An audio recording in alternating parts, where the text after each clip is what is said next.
नमस्कार दोस्तों, हमारे YouTube चैनल ब्रह्मोस न्यूज में आपका स्वागत है। आज आपके बीच में बैंक संबंधी जानकारी लेकर हाजिर हुआ हूं और जिससे आप लोग भी कहीं ना कहीं जुड़े ही होंगे। कई लोग ऐसे हैं कि जो बैंक का लोन लिए होंगे और वो चुका नहीं पा रहे होंगे, किसी वजह से कि परेशानी से चुका नहीं पा रहे होंगे। तो उसके लिए परेशान होने की कोई बात नहीं है, उससे बाहर निकलने का तरीका आरबीआई ने बताया है। जो पर्सनल लोन है वो आरबीआई ने हाल ही में एक सर्कुलर जारी करके बैंकों से कहा है कि विलफुल डिफाल्टर के साथ लोन का सेटलमेंट करें और 12 महीने के बाद उस शख्स को अगर जरूरत हो तो फिर से लोन दें। ग्राहक थोड़ी सी आर्थिक सूझबूझ से लोन के जाल से अपने आप को बाहर निकाल सकता है, कर्जे से बाहर निकाल सकता है। उसके लिए क्या करना चाहिए कि कस्टमर जा करके लोन का सेटलमेंट अपने बैंक से करना चाहिए। दूसरी बात, लोन लेने के लिए सिविल स्कोर या क्रेडिट स्कोर काफी महत्व रखता है।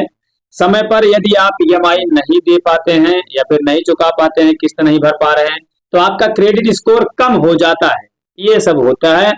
अगर आप किसी वजह से पर्सनल लोन की रकम को चुका नहीं पा रहे हैं तो परेशान ना हो।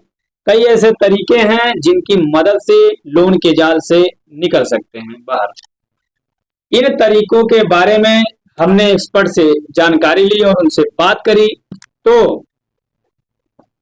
आरबीआई के Rajesh Bharati Reserve Bank of India ने हाल ही में एक सर्कुलर जारी कर बैंकों से कहा है कि वे विलफुल डिफाल्टर जानबूझकर लोन नहीं चुकाने वाले लोग के साथ लोन का सेटलमेंट करें और 12 महीने बाद उस शख्स को अगर जरूरत हो तो फिर लोन दें। हालांकि आरबीआई के इस फैसले का विरोध भी हुआ था, जिस पर आरबीआई ने कहा कि सेटलमेंट कोई नई प्रक्रिया नहीं है।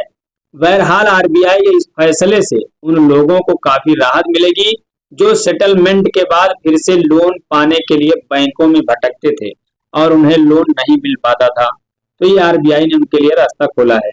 जरूरी नहीं कि हर कस्टमर लोन देने वाला या फिर लेने वाला शख्स विलफुल डिफाल्टर ही। कई बार आर्थिक स्थिति खराब होने पर भी कोई पर्सनल लोन चुकाने में असमर्थ हो जाता है। कई लोग ऐसे होते हैं जो एक लोन को चुकाने के लिए दूसरा लोन और फिर दूसरे को चुकाने के लिए तीसरा लोन ले लेते हैं। आखिर में एक स्थिति ऐसी आती है कि वे लोन चुकाने में असमर्थ हो जाते हैं। कह सकते हैं कि वे कर्ज के जाल में फंस जाते हैं। अगर आप भी कर्ज के जाल में फंस गए हैं तो परेशान ना हो। ऐसा होने पर आपके लिए सब कुछ खत्म हुआ है। आपको बता दें कि आप थोड़ी सी आर्थिक सूझबूझ से लोन के जाल से हमेशा के लिए निकल सकते हैं। तो ये जो टिप्स है लोन चुकाने की वो हम आपको बता रहे हैं, जो कि आपको कर्ज से बाहर निकाल देगी। पहले तो आपको बता दें जो लोन होते हैं ये दो तरह के होते हैं। पहला लोन जो होता है सिक्योर्ड लोन होता है, जिसमें ऐसा कर्ज शामिल किया गया है जिसमें बैंक या फाइनेंशियल संस्थान लोन के बदले कोई संपत्ति या कागज गिरवी रखती है। अगर लोन लेने वाला लोन ना चुका पाए या लोन लेने वाले की किसी वजह से मृत्यु हो जाए तो वो बैंक गिरवी रखी गई संपत्ति को बेचकर अपनी रकम पा सकता है। ऐसे लोन की सालाना ब्याज दर जो होती है 6.5%, 6.5% से लेकर 10% जो है हो सकती है, उसकी दर हो सकती है। इस तरह के लोन में home loan, car loan, gold loan आदि आते हैं। और दूसरा जो लोन है वो दूसरे नंबर का लोन अनसिक्योर्ड कहलाता है। अनसिक्योर्ड लोन में क्या होता है कि इसे बैंक या फाइनेंशियल संस्थान लोन देने वाले शख्स के क्रेडिट स्कोर, सैलरी या बैंक के संबंध के आधार पर देती है। इसमें बैंक कुछ भी गिरवी तो नहीं रखता है, लेकिन लोन न चुका पाने पर या लोन लेने वाले शख्स की मृत्यु होने पर लोन की रकम बैंक जो है वो गारंटर से वसूल सकता है, ऐसा नियम है। ऐसे लोन की सालाना ब्याज दर जो है 10% से 20% या इससे ज्यादा हो सकती है। पर्सनल लोन जो क्रेडिट कार्ड पर लोन आदि अनसिक्योर्ड लोन कहलाता है। आपको बता दें कि अगर लोन लेने वाले ने साइन नहीं किया है तो कोई गारंटी भी नहीं है, उसकी देयदारी नहीं है। लोन की जो रकम ली है उसने, उसकी देयदारी नहीं होती है। अगर आपने लोन नहीं लिया है, अगर आपने लोन नहीं लिया है लेकिन किसी बैंक या फाइनेंशियल संस्थान के एजेंट का आपके पास फोन आए और वह कहे कि आपके किसी दोस्त या जानकार ने लोन लिया है और आप इसमें गारंटर हैं, तो आपका दोस्त लोन नहीं चुका रहा है और अब लोन आपको ही चुकाना होगा।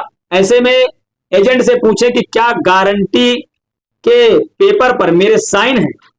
दरअसल गारंटी वह शख्स माना जाता है जो पेपर पर साइन करता है।